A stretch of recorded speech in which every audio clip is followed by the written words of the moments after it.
Hey, what's up, guys? Welcome to the OnlyFans edition of On the Block. Igor, you ready? No subscription needed. We're just gonna talk life right now and take a break from basketball.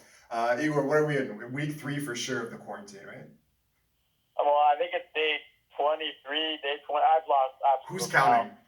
Um, you know what? It's a different situation that we're all living. I think once we get out of it, if it's if it's in a month, if it's 3 months, if it's 6 months, if it's 2 years, I think we'll definitely have a more appreciation for life. I think a lot of people will, do things that they've always wanted to do, knowing that you might not be available at some point in the near future, right? So it'll definitely give people a lot of different mentalities once this thing is over. But just me personally, keeping busy, teaching, doing my thing, trying to keep my sanity. I think I've done more push-ups in the last 23 days than I've done in 23 years. My man getting his fitness on. Well, I mean, like I said, I don't want to. If they're talking about this COVID-15 thing, which means you're gonna gain about 15 pounds while you wait this out. So I'm trying to avoid that like the plague, but we'll see what happens with that. But I think everyone just have to keep positive. Like I think we mentioned it off air. Like the situations with people are like people that are used to being social butterflies and always out in the town. This is probably the worst for them because they're just not used to this kind of type of situation, right? So I think mental health is a big thing. I think you need to keep yourself busy, keep yourself entertained, and do what you can to socialize through the phone or whatever you can possibly do. But again, you just gotta you gotta wait it out. You gotta be patient. A lot of people don't have patience, and it isn't a virtue for a lot of people. But you're gonna have to do your best in the situation. But you gotta live life and see what tomorrow brings, because it looks like each day there's something new. Yeah, and see what tomorrow brings. And some people, unfortunately, due to this, aren't seeing tomorrow.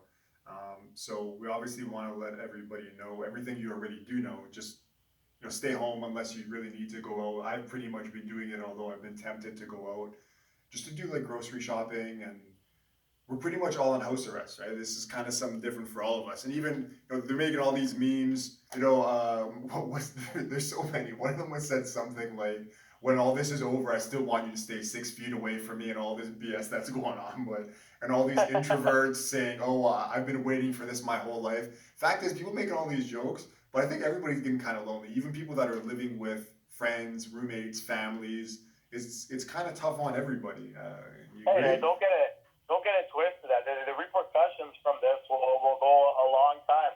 This is an ultimate test for anybody that's in a relationship, that's living with somebody. This is when the truth comes out. This is when your worst nightmares may come to fruition. Yeah. And yeah, like I think you see it in China. They've had a huge spike in divorce cases since the COVID hit, because a lot of people finally realized that the person that I'm with, they might be a jerk. I They know. might be a But pastor zone. it's And tough then though.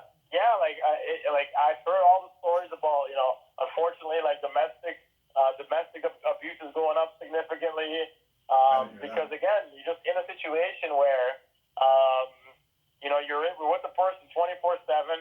You're getting on each other's nerves. Things might be tense because of funds.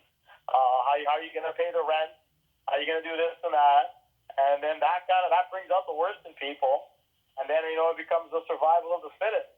And I've mentioned this theory to a bunch of people, and you can believe what you want to believe, but we're going through a situation where unfortunately it seems like it's a survival of the fittest, natural selection type thing, where unfortunately the virus seems to be sort of picking and choosing people.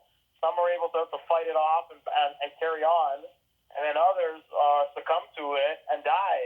So it's not like it's a weird situation with the mortality rate, because it's not only affecting so like the higher mortality rates are with the older generation, but even younger individuals are passing away, and so that just kind of disproves the whole notion. Well, you just gotta watch out for the older generation, because even younger folks are starting to pass away.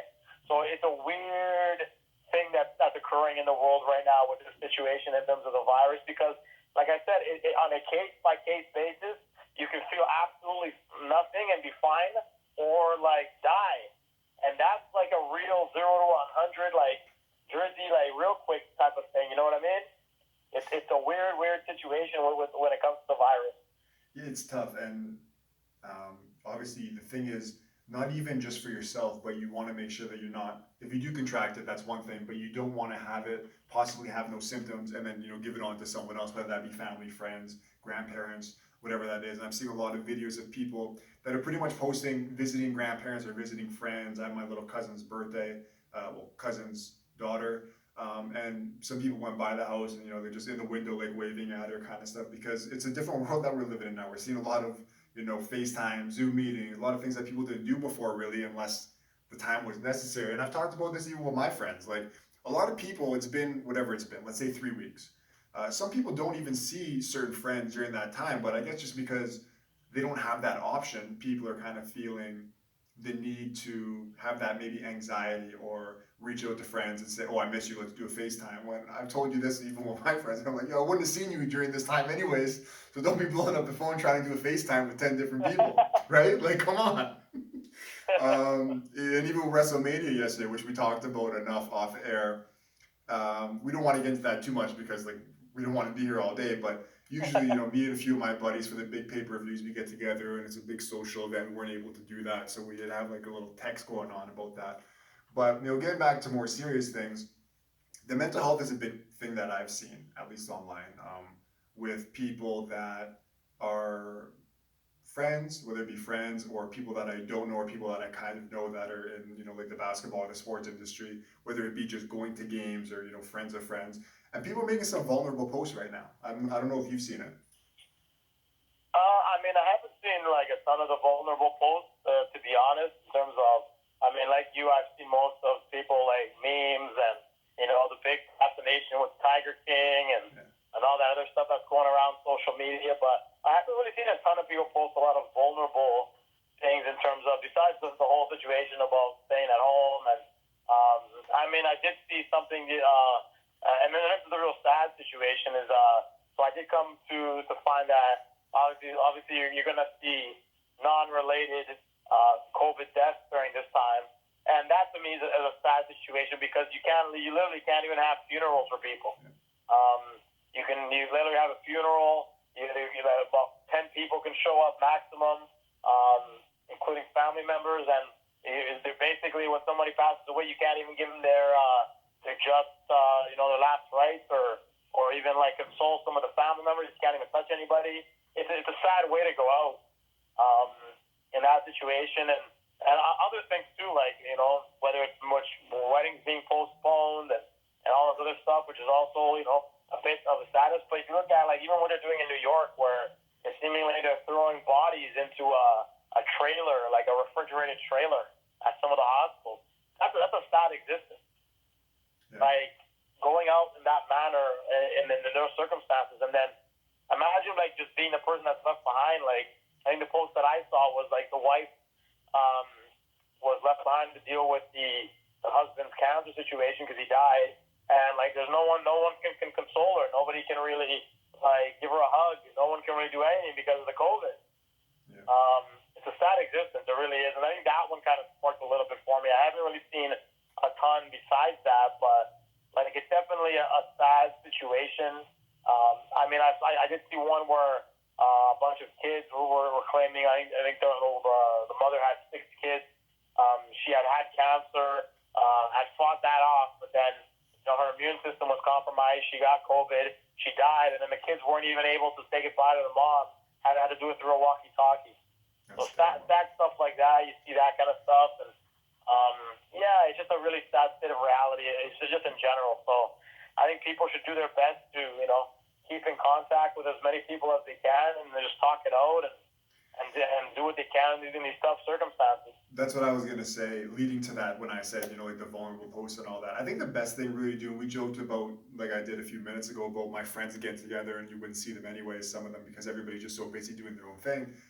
I think it is important during this time to kind of reach out to your friends, reach out to your family, and all those kinds of people because some people that do live alone, that don't have, we joke around divorce rates going up, kind of not joking, but with divorce rates, and then also, I want to also let you know, a lot of people I'm seeing, friends, other friends of mine that are teachers and parents are also posting, teachers need a raise because I'm doing my kid all day and I can't handle it, right? Amen to that.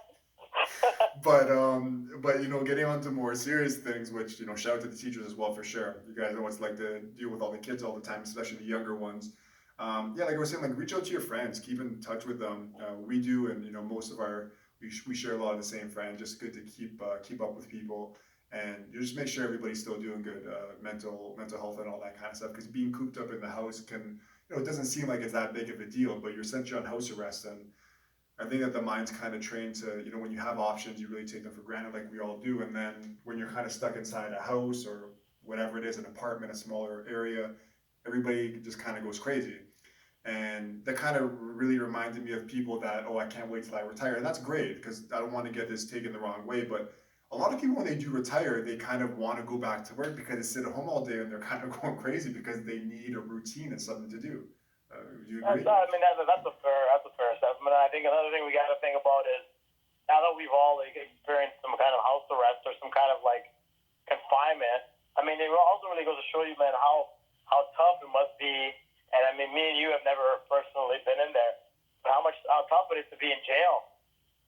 Like, Going off a we cliff here, here, we but have some yeah. kind of like, we got some television, we got some things to do, I guess, but like, it's a tough situation being in a confined space I don't know. I know we can go outside and go for a walk and all that, but it's a real rough situation when you feel like you're in prison, but you're not really in prison. Yeah. So you like the amount of conditions that some of those guys have to feel, and well, and women as well, obviously. But like it's a tough circumstance for sure, and it kind of gives me a different approach on like, man, prison life must drive people insane, especially if you're in there for years on end. How are we doing for time right now? It's definitely something. How are we doing for time? I think we do about half an hour. Okay, so we kind of wrap it up then. So we'll wrap that up, and we'll talk about with you guys with the quarantine, what's going on next. So that's it for this episode of the Locked Up in the Block. So if we went to half hour, then we went over, man. You had one job. No, I don't think it went to half hour. I think we got about 21 minutes. I don't know that I checked on it. Yeah, go for it. You got me locked up, don't let me up. All right, guys. We're back. Part 2 of the Locked Up episode. We got the clocks kind of mixed up. Unprofessional error on our part, but we're going to go right back into it. Igor wanted to talk a bit about jail. I don't want to go down that path right now. I want to stick to something a little bit more not disturbing the peace. So what I wanted to say, because maybe Igor, if you could run maybe like 11, 12 minutes or something like that. You said, being locked up, not necessarily in the jail sense, but what I kind of wanted to tell people a little bit what I've been doing, and I don't want to go off the cliff because it hasn't been too much, but I did start running recently. You talked about, you've seen more from my brothers than I have. My brother's been going off on the long distance running, and not being able to go to the gym. That's another thing. It's a lot of time that most people spend, like an hour a day at the gym or 4 or 5 days a week. And most of us now are kind of being restricted to doing stuff with bands, or I got some tiles going on over here that I got in a bag I'm gonna be doing, and some tires also that I'm gonna be doing some workouts with. But point of what I'm saying is, if you guys can go for even a walk, I was gonna say a jog, start off with what you can. I'm trying to get you to do it as well. My biggest thing for me has always been like my cardio has been kind of garbage, and that's been due to not loving the cardio machines like 90% of the people in the world. So I would just kind of recommend everybody go out there, even if it's just a walk, because who knows if we're going to be in a full lockdown soon, right? Yeah, fair point. I mean, that's a really good point in terms of getting out there. I mean, the one thing is, again, you gotta watch out with the separation factors. I think I mentioned that to you. It's one of my a little bit of one of my fears, because depending on where you're doing your running and the amount of contact you have with people, and you just never know, right? You try to limit that as much as possible, but obviously, you also don't want to, you want to keep your exercise routines. I think in terms of mental health, if you sit indoors all day and you gain 20 pounds or 30 pounds, that's probably not going to help your state of mind. And it's going to be harder to The lose body it. imaging or anything like that. So, yeah, I would agree with that. You just got to be safe about it, right? You just got to keep your distance, watch your surroundings, and because again, you just don't want to, take a huge amount of risks and so forth. But Yeah, but even you, man, like yeah, you're going to the grocery store. I think a lot of people are always talking about, your mind. Obviously, in terms of mental health, is obviously a big thing. But a lot of it also has to do with your body, how your body feels, and how you're feeling in general. Because of are you feeling like you're not in the best of shape, or or you feel like you're getting in worse shape? That'll affect you mentally as well, right? So you got to keep all facets of your life in check, whether it's your body and your mental state too. And like you said, running's a solid way to do that. You just got to do it safely. Yeah, like some people can do the stairs if they live in a condo building. You can run the stairs, and like I was gonna say for you, like you're going grocery shopping. Sounds like every other day, which is if you can try and do it just once a week, right? Just to get the stuff and get out of there. So if you are grocery shopping, chances are you're gonna be closer to people than you would be if you're running. Because even with me, when I am on the sidewalk, or if you can find a field, you can definitely avoid those people, get out of the way. Kind of if I do see people, I'll usually if they're on the sidewalk, I'll just run on the grass, run right by them. So I think that, like I said, that's a way to kind of minimize that risk. We'll move off that. I wanted to talk about what I saw today. This has been going around for a while. Obviously, nobody knows when this is going to be, the pandemic's going to be over, but there's been talk from anywhere from 6 to 12 to 18 months to 2 years to the pandemic will obviously slightly go down at that point. There'll be an apex there, but do you think that the world will ever kind of be the same as it was before? You think this will have kind of like a 9/11, at least mental impact on people, being a lot more cautious when they go out, maybe be to sporting events, concerts, restaurants, nightclubs, parks? How do you think this is going to kind of play out? Well, I mean, first and foremost, I hope the prediction of the 2 years situation isn't anywhere close, because if it is, I think a lot of people are gonna have one of those R. Kelly interview fits out there for sure. In terms what do those sound like? The passion and the emotion. What do those interviews sound like? Of how they're feeling. I obviously hope that isn't the case. 2 years, that's a long time.